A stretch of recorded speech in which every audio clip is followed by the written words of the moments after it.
So I'm in the fun business. You, all of you, are in the fun business. I mean, think about it. We literally get paid to bring joy and happiness to others. I mean, seriously, we're pretty lucky, right? So why is it that so many of us in the fun business think that if we're not miserable, we're not working hard enough, or we're not going to be successful, or we're not going to be important? I know I'm guilty of it. Anybody else? In fact, that's pretty much how the Giants operated for decades. Long hours, lunches at our desks, stress, anxiety, and we wore it like a badge of honor. And all the while, outside of our offices, in our beautiful ballpark along the San Francisco Bay, our fans were cheering, laughing, clapping, having the time of their lives. And for all of our suffering and sacrifice, we weren't even winning. Seriously. The Giants had won a World Series back in 1954 when we were still playing here in New York. And then we moved to San Francisco, and 20 years passed without a championship. 30 years passed. 40 years passed. 50 years passed without a championship. The formula for baseball has always been you get yourself a couple of superstars to anchor your team, and you cater to their every whim and demand. And then you surround those superstars with a bunch of second fiddles, and off you go. We had a ton of great stars over the years, but we still couldn't win a championship. In the mid-2000s, we hit rock bottom. The clubhouse had a pretty well-established pecking order, and nobody seemed to be having much fun. The veteran superstars pretty much kept to themselves, except to put the rookies in their place. And despite all of the talent that we had in that clubhouse, we consistently missed the playoffs. Of course, our business side took the hit, and our attendance declined. So what did we do? We doubled down on our stress and anxiety. We worked longer hours. We suffered more, and of course, we boasted about it. Then, in one unexpected, unconventional baseball season, everything we thought we knew about success was turned on its head. I'm here to tell you about how a band of rookies, cast-offs, and misfits used the power of joy and fun to transform a 135-year-old franchise and everyone in it. The year was 2010. Those veteran superstars were long gone, and two new superstars took their place, along with a new group of second fiddles.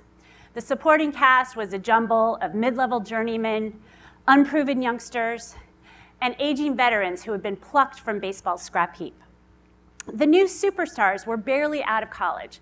One was a long-haired, skinny, skateboarding pitcher out of Seattle who looked so young that he was often mistaken for the bat boy.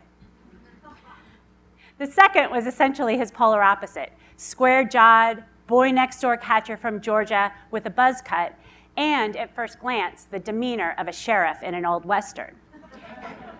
They were so young and their talent so electrifying that they instantly achieved rock star status, mobbed by fans, hounded by reporters, and wooed by sponsors. In other words, divas in training, right? But these two young superstars did something radical. So radical, in fact, it changed the course of San Francisco Giants history. They had a blast. As if the most fun you could possibly have would be hanging out in the clubhouse, blaring hip-hop music, or catching dinner together on the road. They were a different kind of superstar, fearless warriors on the field, yet one of the guys off it. They checked their armor, swords, and ego at the clubhouse doors. The impact was immediate and profound. The hierarchy flattened. Factions fell away. Players could be seen shoulder to shoulder during raucous games of cards and dominoes. Latino players with American-born players. LA hipsters with Southerners. Veterans with rookies. They developed these crazy handshakes and inside jokes. They cheered like little leaguers from the dugout. Instead of tearing them down, the veterans pumped up the rookies and made them feel like equal. Instead of complaining, the bench players cheered the loudest. All of the tension and judgment melted away. None of the players cared that our closer wore black nail polish, a mohawk, and that his beard had its own Twitter account. Nobody cared, and I'll spare you this photo, nobody cared that our first baseman had taken to strutting around the clubhouse in nothing but a red lace thong. None of it mattered. Everyone's judgments melted away. Everyone's quirks were celebrated. And the guys started showing up earlier and earlier to the ballpark every day. They worked out harder. They played harder. Nobody wanted to let his teammates down. Nobody wanted this season to end. At some point, the players got it in their heads that they could win a World Series, despite the fact that every baseball expert had predicted that we wouldn't even make the playoffs, and despite the fact that with the season halfway over, we were in 4th place. But this band of misfits believed it. As executives, we were in and out of the clubhouse all season long, and from every corner of that room, you could hear laughter. Our own spirits were lifted, and we found ourselves back in our offices laughing with our staffs even more. And the fans, too, began to respond. They arrived at the ballpark wearing panda hats in honor of a player who was nicknamed the Kung Fu Panda. They wore black beards in honor of our bearded closer. There you go. The players came across as so down to earth that whatever barrier there may have been between them and the fans simply crumbled. The fans became family. In all of our years as a franchise, we had never seen anything like it, and the attendance soared.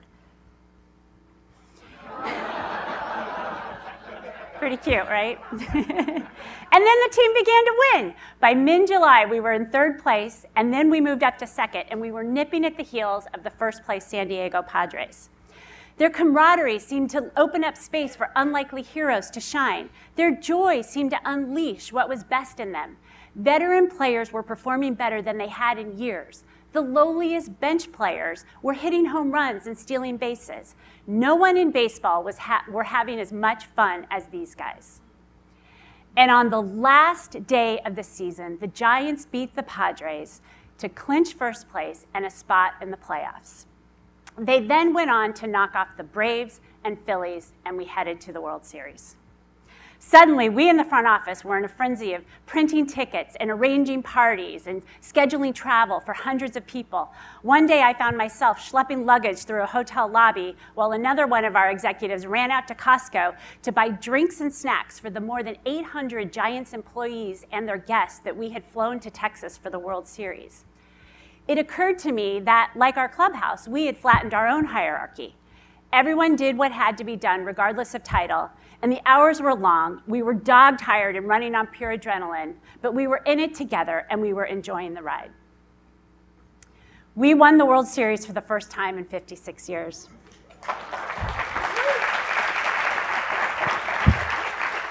And the million fans who came out and lined the parade route turned San Francisco into one enormous, joyous party. I remember that day so vividly. I was one of the main parade organizers, and I was pretty much a basket case at the start of the route because I hadn't slept in days. We had literally organized a party for 1 million people in 48 hours. A longtime Giants executive walked straight up to me, and he put his hands on my shoulders, and he looked me straight in the eye, and he said, "Staci, look around you. Look at all of these happy people. Make sure you take it all in and enjoy it, because this is why we do what we do." I immediately burst into tears because at that moment it had finally sunk in, and I was crying tears of joy. We went on to win another championship in 2012, and then we won again in 2014 with those same superstars and a different group of misfits and cast-offs. And each time we were dog-tired, sleep-deprived, but we had the time of our lives. A few weeks ago, I was thinking back about how much our culture has changed since 2010. And the Giants, we were holding our annual front office retreat, and in between meetings, we had organized all these activities like ping pong and dodgeball and dance lessons. And the poor dance instructor was having difficulty recruiting members for her class until a young coworker of mine called me over and she's like, "Staci, you have to do this." So I checked my ego at the door and got out there. And I was so pathetic, it was hilarious. But then I grabbed our chief lawyer and then our CEO and got them onto the dance floor, and they were horrible. It was awful. So here we are, it's the middle of the day, and all of these top executives, middle-aged, rhythmically challenged executives are out there doing these crazy dance steps and just laughing our heads off. And then all of a sudden, everyone just starts joining in as if it's a flash mob.